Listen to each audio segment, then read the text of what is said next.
Hey guys, welcome to the next van build episode. We are going to go into detail about our kitchen and our final touches.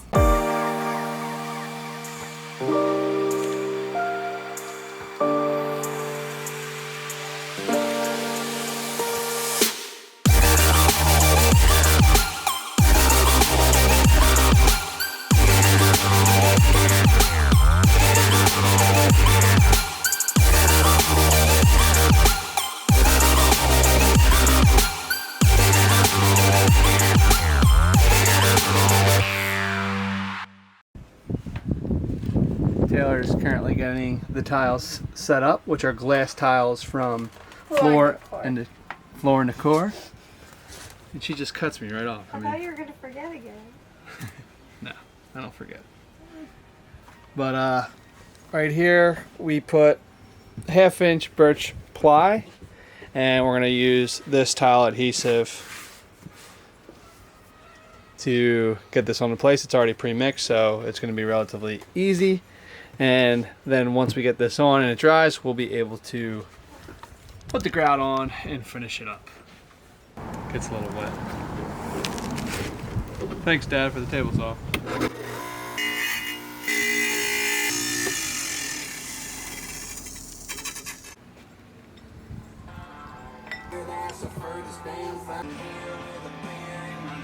"20 minutes later."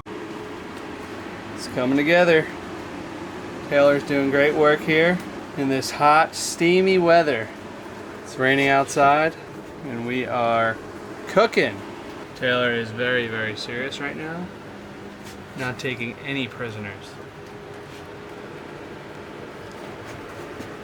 Oh yeah, look at the paying attention to detail.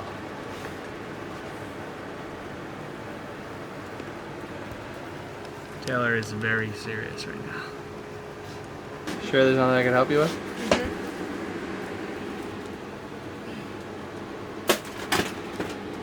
Mm-hmm. All right, and the last piece. And she's done. Right before the thunderstorm. And it starts to downpour. Alright, so today I'm grouting the backsplash. I just wiped it down to get all of the additional mortar off the tile. We are using a light gray grout, this pre-mixed DeLorean gray.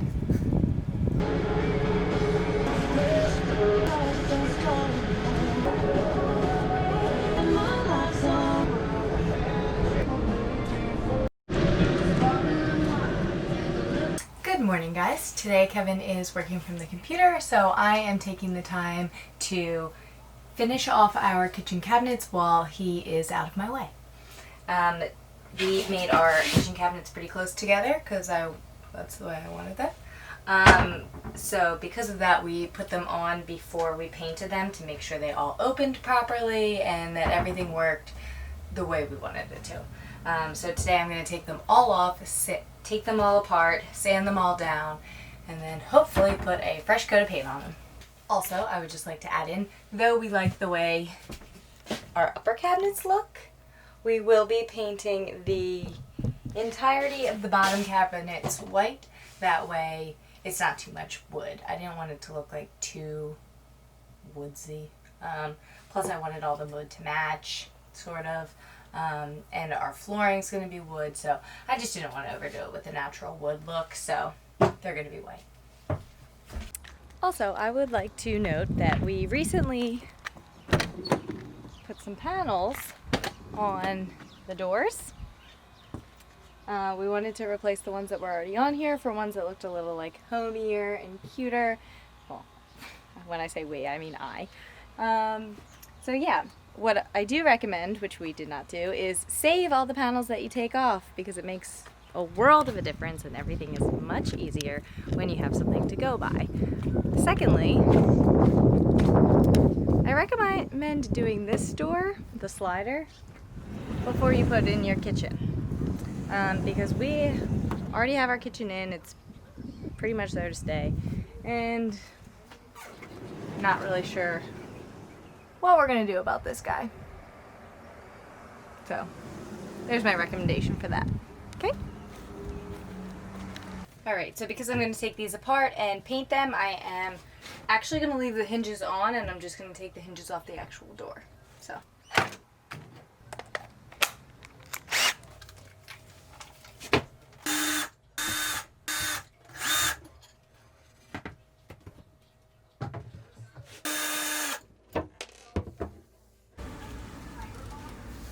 And I already lost a screw. Don't tell Kevin. Alright, so before I take the cabinets apart, I'm going to use this little guy to put the hardware on each one of them so I know exactly how to put them back together.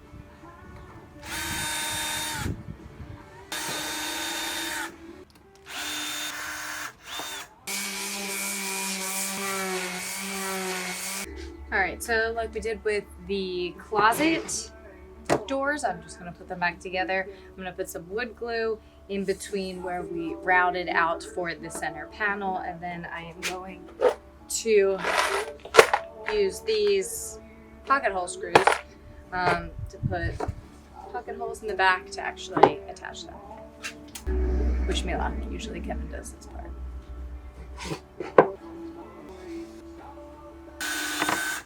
Usually we just do one glue at a time, but I want to make sure that they are all perfectly square and that I don't have it lopsided. So I'm going to do it all at once.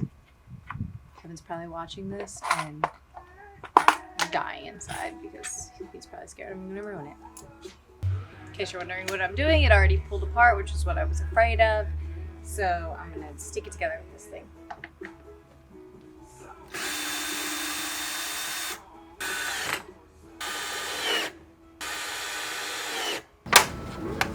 Alright, so before I head to the beach, I'm going to do a quick coat of primer on all of our cabinets. For our primer, we used something from Sherwin-Williams. I'm sure you can use anything. I was just told that this would be easy to cover and easy to clean. So that's what I'm going with it. Alright, so time to install this Ramblewood stovetop. So I have a universal hose that has a 3/8 adapter to it. I needed to buy a 3/8 to 1/2 inch coupling or reducer, whatever you want to call it, so it meets that. So I'm just going to throw some pipe thread tape on here, thread tape on there, tighten everything up, and then we'll get this installed.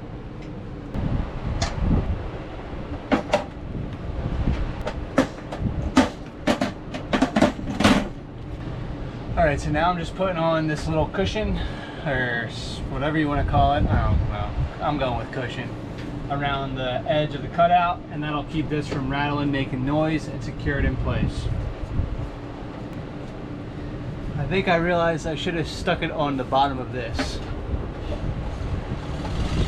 Not really thinking. See if I still can.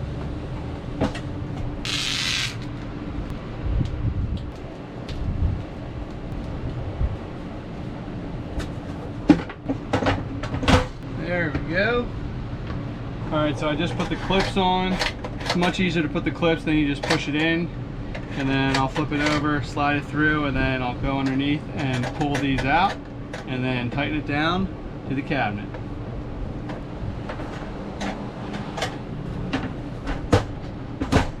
This takes a C battery, I think these are. I haven't used a battery in a very long time, but we're putting a C battery into it.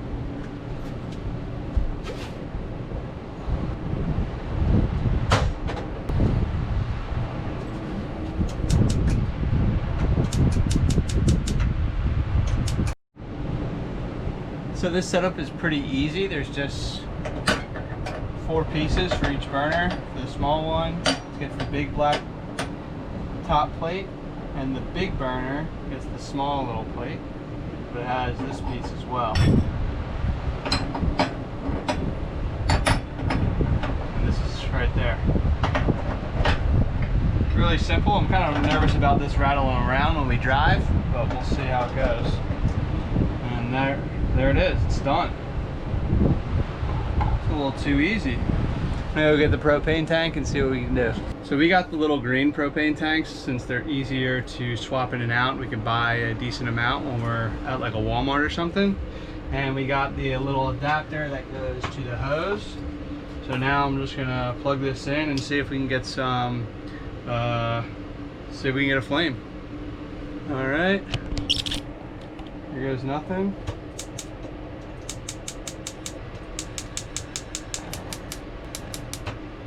We got a flame. Here we got a flame as well. Whoa!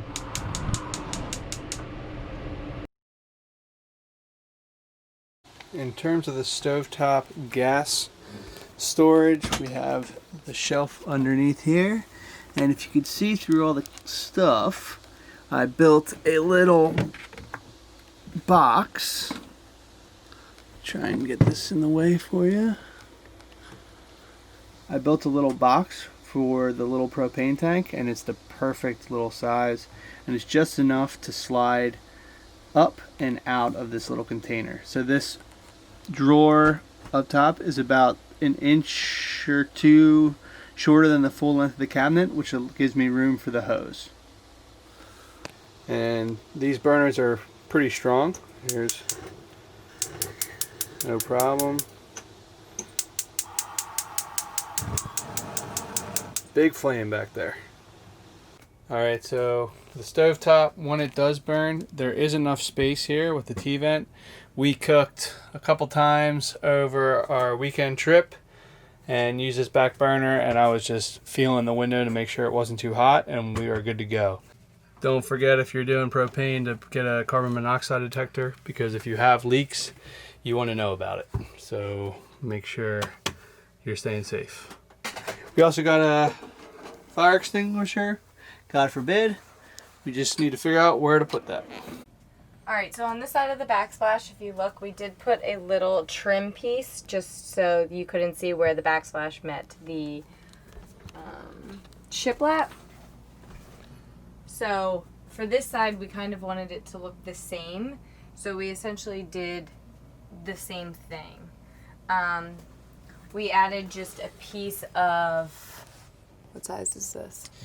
1x3 poplar. A piece of 1x3 poplar, and then covered where the poplar met the backsplash with this piece of shiplap that we actually had left over, just so that it would look similar to that side. And then up here, to finish off the entire side, we used a piece of 1/4-inch poplar, right? It was 1/4-inch poplar. You could use any type of 1/4-inch wood really for this because it's so small. Yeah, I wouldn't break the bank on it. And then we just cut it to fit the mold of the side of the van and match up with the piece of poplar that we put here and the piece of wood for the cabinet. And if you're wondering why we have a clip on our towel or paper towel rack, it's because when the wind blows, this unravels. So leaving a clip here just secures it in place. So in terms of the door paneling, we did have to buy the piece that we thrown away from the dealership. I think it was like 65 bucks, but we used that as a template for, what is this, beadboard or something? Yeah, beadboard. Beadboard. And we were able to just match the holes with the template and get it through. It wasn't too bad, but highly recommend doing that before you put the kitchen in. And we also have this one up top here. Alright, so this is the overall look of the kitchen now that it's finished. Like I said before, we did paint all the cabinets on the bottom white.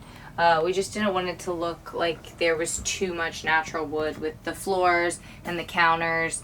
If all of these trim pieces were wood too, I think it would be a little overdone. Other than that, my only regret a little bit is after using it, we put the sink right next to the stove so that we would have ample room to actually prepare food, which this space is great. However, when you are cooking something and then you want to go and put it on a plate, you have nowhere to put a plate to put whatever you're cooking on the plate, so you have to hold it, which gets a little annoying. Maybe at some point we'll put a piece of wood or something in here where we can lay it on. Yeah, we could do that with the butcher block. Yeah, because there's not much room to have like anything once you're actually utilizing the space. Everything's over here. But otherwise, I think it is a good setup. And here are a few more additional touches that we put on the van. Alright, lastly for trim, I did not want to see the metal part of the van in the back just because we did fill some of it with our insulation and Reflectix. So we cut these white pieces of wood to put up around it so that you can't see it from if you're looking into the van. And then we are going to finish this area with the trim that we kind of used for the step, that thin piece of wood. Just to make it so you can't see all of these holes where we have them. We think that that would finish it off nicely and make it look complete. Also, we do plan on sleeping with our head this way, so for that reason we wanted to add USB plugs here so that we could plug in our phones. And we have these little fans that we use that actually hook right up to this piece of wood, this piece of trim that we put up, and plug in really nicely right here. So we like this added feature, and that is another reason we added these pieces of wood so that we could have these USB plugs right here. And it's a dual USB, so you get one for your phone and one for the fan, and you stay cool at night. This is our second night in the van, and the fans really come in handy. Lastly, we finished off the trim in the back of the van above the garage. We wanted to do something here so it didn't look so plain and you couldn't see like all of the 80-20 and all that kind of stuff. So all we did here is the same chevron pattern that I did on the steps. Only I painted it gray here because I figured it might get dirtier. This is kind of a space that is not going to constantly be kept clean. There's going to be surfboards and things in, so I wanted it to be not so white. So that's why I went with the gray chevron pattern here. And then we did a piece of trim across the top and a piece of trim across the bottom. And then these two small pieces of trim in the middle just to create the boxes that you see here. And this covers the 80-20, so you have to do the same thing with the step and drill out the bolt of the 80-20 to make it lie flush. Additionally, we have this hose to fill up our water tank, and then this hose that plugs into here so that we can use like an outdoor shower or rinse our feet off if we come back from the beach. So we put these in just some black wicker baskets just so that if they are still wet, the water will kind of seep through the basket rather than just stay in there and get like mildewy or moldy. And then we just attach them to the sides of the wood. That way they had a spot and they weren't going to be like falling all around the van. And we always know where they were going or where they were supposed to be. My favorite part. Oh yeah, gotta love it. Completely necessary, don't you think? It is when it's dark out though. Alright, so that wraps up our video on our kitchen and our final touches. If you guys have any questions, feel free to leave a comment in the spaces below. Thanks for watching. If you like this video and want to see more of our van build, please hit the subscribe button and we'll see you next time. Thanks so much for watching, guys.